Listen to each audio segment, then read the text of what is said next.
Dieu vous bénisse. Nous lisons ensemble la parole de Dieu dans le livre des Actes des Apôtres, chapitre 3, du 1er au 11e verset. La parole de Dieu nous dit ceci.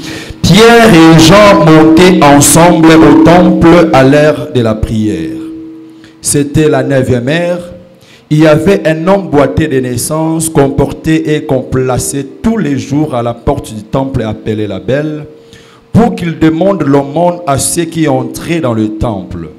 Cet homme voya Pierre et Jean qui allaient y entrer, leur demanda l'aumône. Pierre, de même que Jean, fixa les yeux sur lui et dit « Regardez-nous » et il le regardait attentivement, s'attendant à recevoir d'eux quelque chose. Alors Pierre lui dit « Je n'ai ni argent ni or, mais ce que je te le donne. Au nom de Jésus-Christ de Nazareth, lève-toi et marche. » Et le prenant par la main droite, il le fit lever. Au même instant, ses pieds et ses chevilles devinrent fermes. D'un saut, il fit debout et il se mit à marcher. Il entra avec eux dans le temple, marchant, sautant et louant Dieu. Tout le monde le vit marchant et louant Dieu. Il reconnaissait que c'était celui qui était assis à la belle porte du temple pour demander l'aumône. Et le fit rempli d'étonnement et de surprise au sujet de ce qui lui était arrivé. Comme il ne quittait pas Pierre et Jean, tout le peuple étonné accourut vers eux au portique dit de Salomon. Amen. Amen. Quelqu'un peut acclamer très bien la lecture de la parole de Dieu. Merci.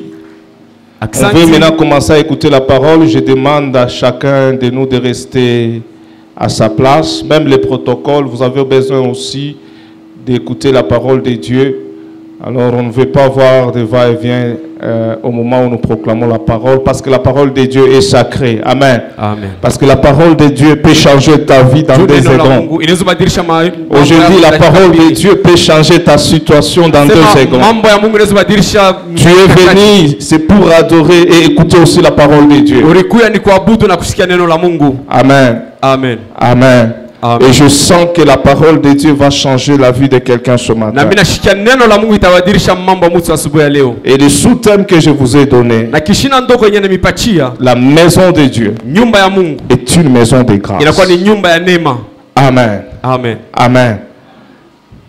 Toute maison de Dieu, là on invoque le véritable Dieu. Quand je parle de véritable Dieu, c'est là où on a comme fondement le nom de Jésus. Cette maison-là, ce temple-là, c'est un endroit où nous allons trouver la grâce de Dieu.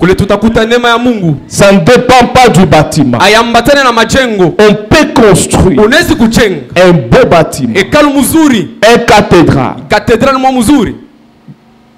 Mais si le fondement n'est pas Christ, les gens viendront, ils quitteront sans recevoir la grâce. Ce qui fait de la maison une maison de grâce, c'est la personne qui est prêchée. C'est pour cela, vous qui êtes là ce matin, qu'est-ce qui vous a attiré ici? C'est la grâce de Dieu. Si ça dépendait du bâtiment, notre bâtiment n'est pas meilleur que d'autres églises que vous voyez ici. Mais ce qui vous a attiré ici, c'est la grâce. Ma prière, au nom de Jésus, j'aimerais que la grâce de Dieu puisse changer ta situation ce matin. Quel que soit le motif qui t'a amené en ce lieu, mais moi je crois à ce Dieu-là qui prend le genre de la poussière. Il les sanctifie par le sang de Jésus. Et lorsqu'il présente ces gens-là au monde, le monde est troublé. C'est pour te dire, ce matin, il y a une nouvelle histoire que tu vas commencer avec Dieu. Même si tu ne me crois pas, mais moi je crois qu'il y a une grâce Capable de transformer ta vie. Capable de changer l'histoire de ta vie. Tu peux venir à l'église comme tu le fais chaque dimanche. Mais tous les dimanches n'est pas dimanche. Les dimanches se suivent, mais les dimanches ne se ressemblent pas. Même toi qui m'écoutes à la télé, tu as toujours écouté des prédications à la télé. Mais aujourd'hui, il y a une grâce spéciale qui va toucher ta vie, qui va toucher ta maison, qui va toucher tes enfants, qui va toucher tes entreprises, qui va toucher tes affaires, qui va toucher les études des enfants, qui va toucher tous les domaines de ta vie. Je sens que ce matin, tout ce qui ne marchait pas dans ta vie, ça va marcher. Le problème, ce n'est pas ton attitude, mais le problème, c'est l'endroit où tu es. Ce qui influence notre vie, c'est notre positionnement. Même tous les joueurs qui marquent le but, c'est par rapport à leur position. Tu peux être meilleur, mais si tu n'es pas mieux positionné, ça sera difficile pour toi de marquer. C'est pourquoi je déclare, toi qui es à Goshen ce matin, tu es mieux positionné. Tu es mieux positionné pour que ta famille change. Les problèmes, ce n'est pas l'endroit. Le problème, c'est le fondement. J'ai beaucoup aimé le récit qu'on vient de lire d'un homme boité. Et on les transportait. Et on l'amenait. Pas au marché. Le boité du marché est différent du boité qui est à côté du temple. Dites amen très bien. On peut être tous boités. Mais ce qui va nous donner la différence, c'est notre position. Ah, tu as raté une occasion de dire amen. On peut dire que dans votre famille, vous n'allez pas tous évoluer. Mais si toi tu quittes la famille, tu viens te positionner à l'église, c'est-à-dire cette malédiction-là n'aura pas d'effet sur toi. On peut se retrouver dans une même famille, mais on peut avoir des positionnements différents. C'est toi qui vas faire l'exception du cas général de ta famille. Dans tous les cas généraux, il y a toujours eu des exceptions. L'exception c'est toi. Ou même si tu ne dis pas amen, moi l'exception c'est toi. Tu vas faire l'exception dans le mariage. Tu vas faire l'exception dans les études. Tu vas faire l'exception dans les affaires. Tu vas faire l'exception dans le ministère. Même moi je vous parle. On peut être tous dans le cas général. Mais par rapport à ma position,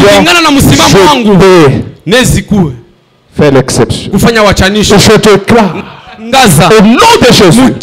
Parce que ce matin, je serai plus que prophétique qu'un prédicateur. Parce que ma mission, c'est de te prendre à la main. De prendre ta vie à la main. Et tu commences à marcher. Ce qui ne marchait pas là, ça va marcher.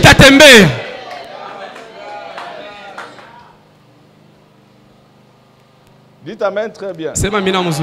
La Bible dit, Pierre et Jean entraient au temple à la 9e heure.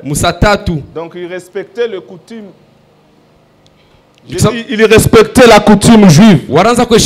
Parce que chez les Juifs, ils avaient 3 fois par jour de prière. Ils priaient à 9 heures, à 15 heures et à 18 heures. Mais ils sont partis à la 9e heure. C'était 15 heures. Comme d'habitude. C'est pour vous dire. Même ceux-là qui étaient là le jeudi. Je vous ai dit. L'habitude chez Dieu n'existe pas. Même les hasards chez Dieu n'existent pas. Même si toi tu es venu entrer en ce lieu par hasard, c'était dans le programme de Dieu. Le vocabulaire hasard chez Dieu n'existe pas. Dieu planifie tout. Même dans les hasards là, il y a un miracle. Et ces jours-là, ils sont entrés au temple. Avant d'entrer, la Bible dit, à côté de la porte qu'on appelait la belle, on déposait un paralytique. Les gens le prenaient et le déposaient. Dans le but de demander le mort. Lui ne venait pas pour prier. On l'accompagnait pas pour prier. Parce qu'on savait que c'est à l'église. C'est à côté du temple. Toutes les personnes qui vont entrer au temple, ils ont la compassion. Ça peut être le cas de plusieurs. Mais quel que soit le cas, mais dans le temps, il y a un mystère. C'est pour cela qu'il faut aimer le temple. Vous voyez les gens comme de David qui font des déclarations, les ailes de ta maison me dévorent. Parce que dans le temple, il y a un mystère. C'est dans le temps que Anne a eu Samuel. C'est dans le temps qu'il y avait la présence de Dieu. Et cette présence avait la capacité de toucher même ceux-là qui étaient à l'extérieur. Il ne faut jamais minimiser les temps. Et il ne faut jamais aussi venir jouer dans le temps. Dites Amen très bien. Dites Amen très bien. Amen. Dans le temple, il y a un mystère. On a trouvé quelqu'un qui était paralytique à la porte d'entrée. Vous savez, chaque jour, Dieu peut planifier un miracle pour toi. Même si tu ne reçois pas quelque chose aujourd'hui, ne te décourage pas. Dieu sait pourquoi il t'amène à l'église. Il te fait réveiller chaque matin pour t'amener à l'église. Même nous qui vous prêchons, nous sommes le produit ou le résultat du temps. Même le travail que Dieu nous a donné ne nous a pas éloigné du temps. Ce qui t'éloigne du temps, ce n'est pas la bénédiction, c'est la malédiction. Même Anne, lorsqu'elle a compris, elle a dit à Dieu, si tu me donnes un enfant mâle, je n'irai pas avec lui chez toi. Cet enfant va rester au camp. Il faut que la bénédiction que Dieu te donne puisse rester au camp. L'argent que Dieu te donne puisse rester au camp. Les enfants que Dieu te donne puissent rester au camp. Dieu, on ne peut pas l'escroquer. Tout ce que Dieu nous donne, c'est pour sa gloire. L'envoi que Dieu te donne, c'est pour le temps. Il faut continuer à chanter. Il ne faut pas faire le malin. Le ministère que Dieu te donne, c'est pour le temps. Tu ne peux pas sacrifier le temple à cause de l'argent. Avant de prier, au fait, il faut faire une offrande. Toi, prie seulement. Qu'on voit le miracle. Et la personne elle-même sera reconnaissante à son Dieu. Vous ne dites pas amen. C'est comme ça, non? La vie du temps. Moi, ce que j'ai aimé, c'est la puissance du temps. Quelqu'un quelqu'un qui n'avait pas le programme avec Dieu, mais Dieu lui-même l'a introduit dans son programme.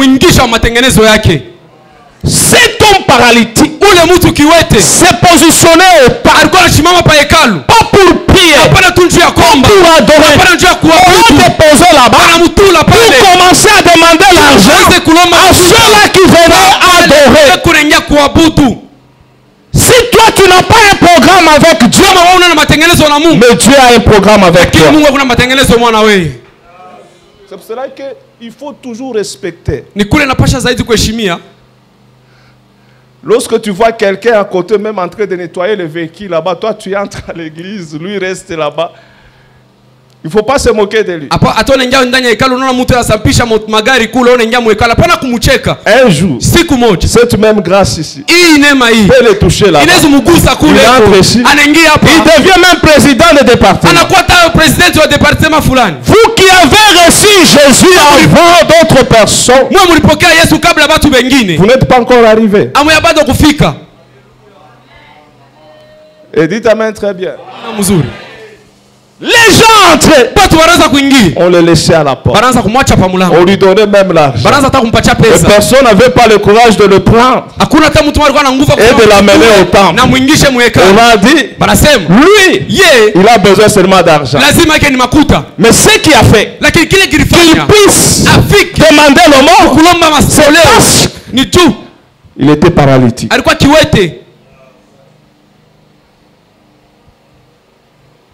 Ne te réjouis pas de ma faiblesse d'aujourd'hui.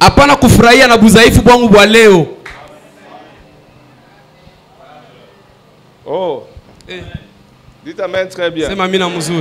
Église, nous devons soutenir le faible. Même si toi Dieu t'a béni, tu n'es pas le seul sur la liste de ceux-là que Dieu va continuer à bénir. De la même manière, il t'a béni toi, il va bénir aussi celui qui est à côté de toi. C'est pourquoi il faut toujours respecter la personne qui est à côté de toi. Tu ne sais pas il sera qui dans les jours à venir. Même s'il demande du transport, c'est pour cela que moi, si quelqu'un me demande le transport, je n'hésite pas. Parce que moi aussi, on me donnait le transport. Et aujourd'hui, je commence à donner. Si je lui donne, demain aussi, il va donner le transport.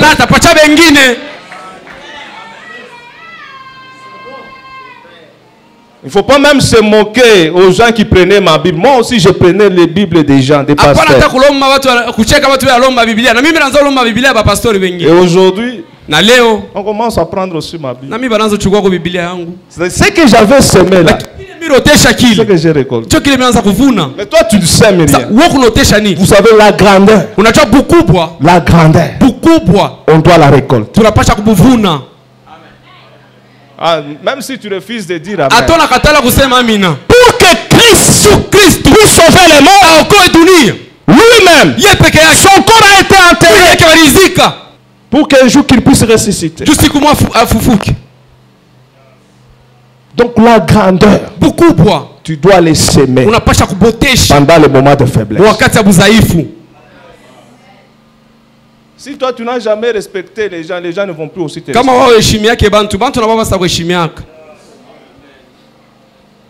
Vous ne dites pas amen. Parce que je vous ai promis que je serai prophétique. Je vais y arriver. Mais en tant que pasteur, je vais vous donner aussi quelques conseils de la vie. Tu ne peux pas récolter là où tu n'as pas semé.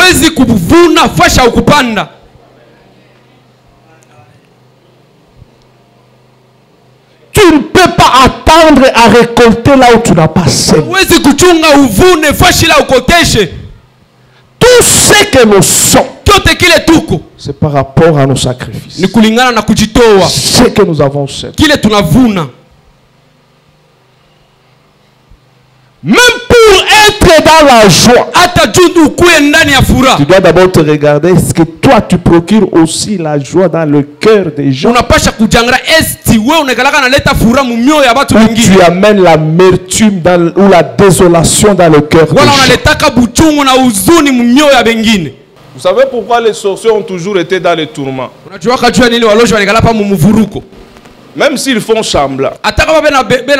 Mais il y a quelque chose qui montre qu'il est dans les tourments. Parce qu'ils ne sèment pas la joie. Ils sèment toujours de l'amertume, la désolation lorsqu'ils tuent les gens. Mais à partir de maintenant, au nom de Jésus, si tu es sorcier dans cette salle, change de camp. Tu as besoin d'être aussi dans la joie. Le souffle de vie que Dieu t'a donné, c'est pour amener aussi la joie dans le cœur des gens. Et la Bible dit, lorsque Jean et Pierre entraient au temple, ils ont trouvé ces paralytiques. Comme d'habitude, ils ont demandé leur mort.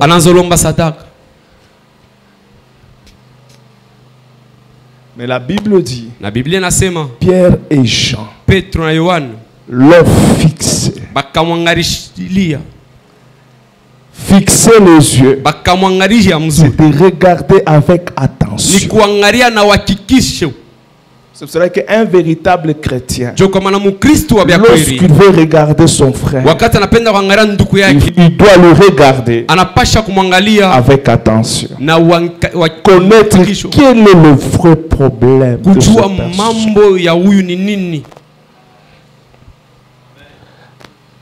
Un véritable chrétien doit avoir une perception qui va au-delà de l'aspect physique pour toucher les surnaturels. C'est pour cela que si tu regardes ton frère, même s'il n'a pas de chaussures aujourd'hui, si tu entres dans les sphères surnaturelles, tu verras que le frère qui n'a pas de chaussures aujourd'hui, c'est celui qui sera le PDG de toi.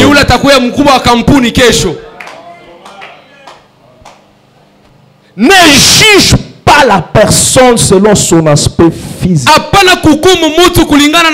Mais lorsque Pierre et Jean ont regardé cet homme dans les yeux physiques, ils ont vu que c'est un paralytique. Mais lorsqu'ils sont allés au-delà, ils l'ont vu que cette personne, il peut marcher normalement.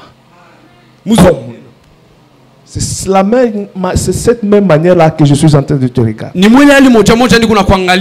Je ne vois pas quelqu'un qui est malade. Même si tu as des douleurs. Mais lorsque je te regarde et je te prends, je te fais passer dans le scanner de Jésus-Christ de Nazareth. C'est pourquoi je bénis les musiciens ce matin. Ils nous ont chanté seulement le nom de Jésus. Parce qu'ils ont compris ce qui peut opérer le miracle aujourd'hui. Ce n'est pas le nom du pasteur. Ce n'est pas le nom des anciens. Ce qui peut opérer le miracle et changer la vie de quelqu'un ce matin, c'est le nom de Jésus. Et lorsqu'ils ont regardé, ils se sont dit, nous n'avons pas de l'argent, nous n'avons pas de l'or pour te donner, mais ce que j'ai, Pierre n'a pas dit ce que nous avons parce qu'ils étaient à deux. Mais Pierre a compris. Le jour où Christ parlait de moi, il m'a dit, je te donne le clé du royaume. Ce que tu délieras sur la terre sera délié au ciel, et ce que tu délieras sur la terre sera aussi délié au ciel. Il a compris sa mission. Et moi aussi je comprends ma mission ce matin. Et je suis venu te déclarer, ta vie ne restera jamais comme ça. Et je dis, ta vie ne restera jamais comme ça. Il y a un changement qui va se manifester dans ta vie. Ne me parle pas de ta famille. Moi, je ne connais pas ta famille. L'unique famille que je connais, c'est la famille de Dieu. Là où la Bible dit, à tous ceux-là qui l'ont reçu, à tous ceux-là qui croient en son nom, il leur a donné le pouvoir, le pouvoir de devenir pas malheureux, de devenir pas pauvre, mais de devenir enfants de Dieu. Nous sommes les enfants de Dieu. Nous sommes les enfants du Créateur. Nous sommes les enfants du Créateur de toutes choses. C'est pourquoi ta situation, non, ça va changer ce matin. Non, ça va changer ce matin. Je ne veux plus te voir là où tu es. Je ne veux plus te voir dans cette situation. Je ne veux plus te voir dans le chômage. Je ne veux plus te voir dans le célibat. Je ne veux plus te voir marcher avec le visage dehors. Je te vois en Christ. Car la Bible dit, Dieu nous a bénis de toutes sortes de bénédictions dans les lieux célestes en Jésus-Christ. Ne me parle plus de la malédiction de ta famille. Si je n'ai pas besoin de connaître même le nom de quelqu'un de ta famille, l'unique nom que je te présente, c'est le nom de Jésus. C'est le nom de Jésus. Le nom de Jésus. Capable d'enlever la malédiction. Capable de ressusciter les morts. Je me rappelle un jour, Marie et Marthe ont suivi Jésus pour lui dire, mais si tu étais là, notre frère allait mourir. C'est pour te dire, avec Jésus, il n'a jamais été en avance. Il n'a jamais été arrêté.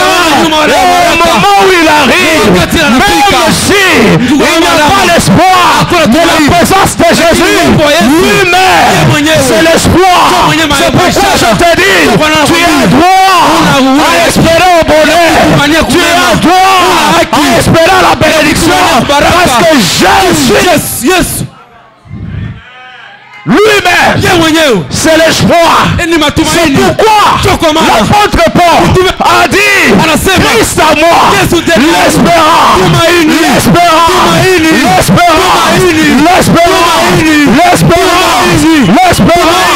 l'espérance, pas l'espérance d'échec, mais l'espérance de la gloire. Je vois quelqu'un dans la gloire ce matin. Je vois quelqu'un dans la bénédiction ce matin. Je vois quelqu'un au sommet ce matin. Je vois quelqu'un.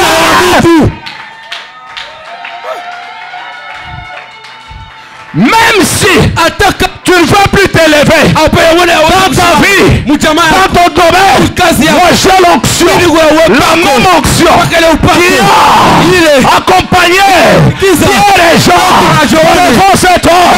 C'est le même nom qu'ils ont cité, le nom de Jésus. Ils ont pris le paralytique.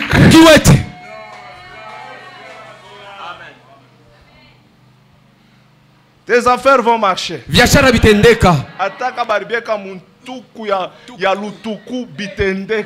Amen. Moi, je ne peux pas négocier avec les sorciers de ta famille. Moi, je leur présente seulement un nom devant lequel tout genou fléchisse et toute langue confesse que Jésus est Seigneur. Je déclare que la maladie de ta famille confesse que Jésus est Seigneur. Je n'ai pas besoin de négocier. Et de te consulter. Quand est-ce que la situation commence? Lorsque tu rencontres Jésus. Lorsque tu rencontres Jésus. Comme cet homme-là des piscines de Bethesda. 38 ans. Il était là. Lui, il attendait l'ange. Lui, il attendait les gens. Si toi, tu attends un fiancé, tu attends le mariage, parce qu'il n'y a pas de fiancé, je déclare, je déchire le ciel partout. Il y a un homme célibataire. Dieu va le faire déplacer pour te la rencontrer, pour que tu puisses le rencontrer.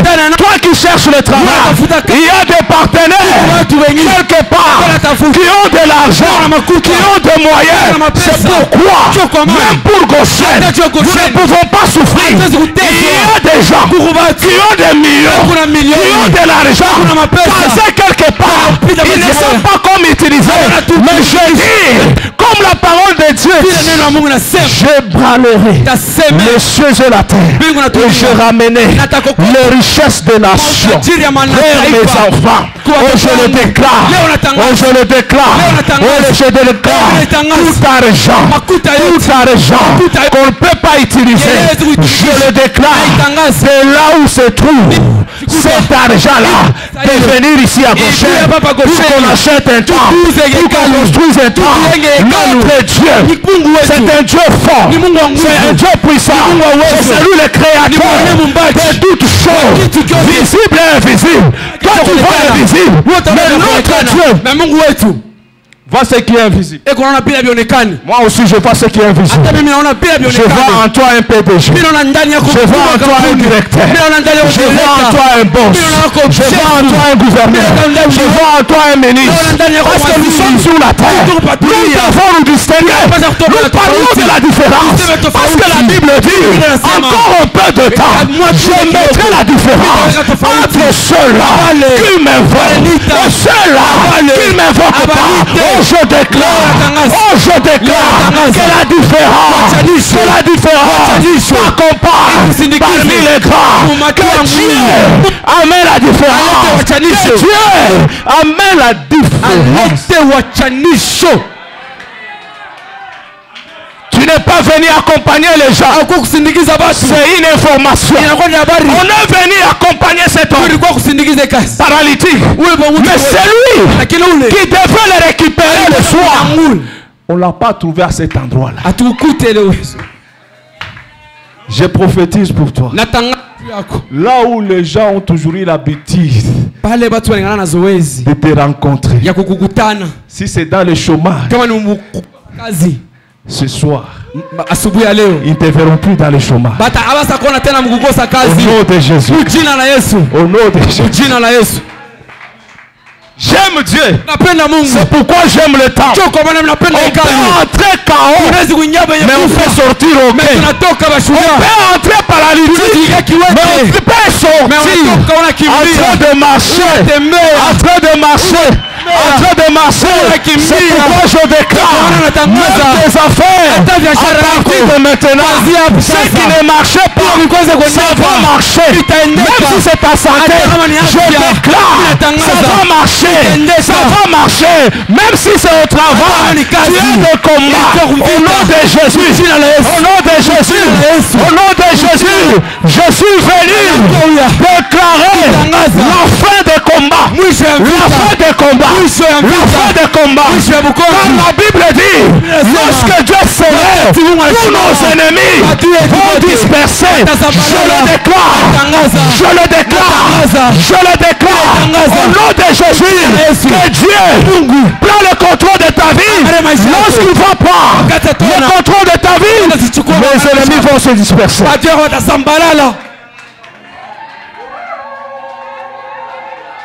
Tu sais pourquoi? Tes ennemis sont encore forts. Parce que Dieu n'a pas encore parlé.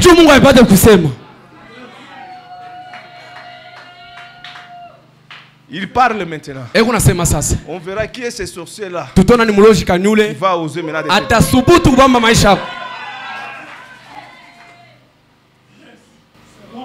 Et ton Dieu va parler. On a regardé. On l'a fixé les yeux. Pierre a dit, Petro anasema, nous n'avons ni l'argent, hatuna pesa, ni l'or. hata dhahabu hatuna nayo. C'est pour ça que toi qui cherches l'argent, au lieu de chercher l'argent, cherche d'abord Jésus. Jo natafuta kazi, bado pahali ya kutafuta kazi, tafuta mbele Yesu.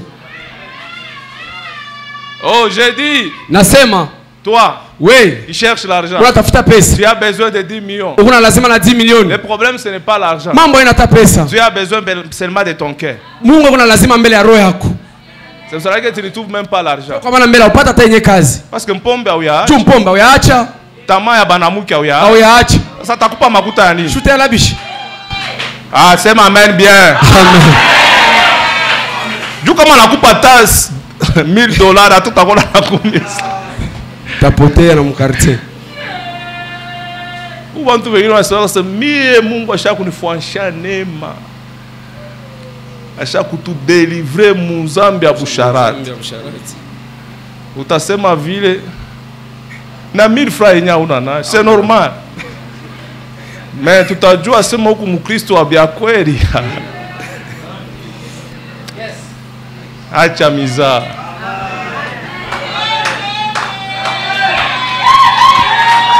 Kama shiaba na ubu buyana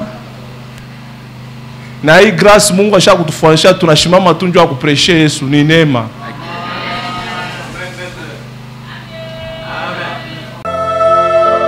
Le ministère international Goshen, qui est dirigé par l'homme de Dieu, le pasteur Patrick Kazadi, une communauté des hommes et des femmes ouins. Bonne écoute de la parole des dieux.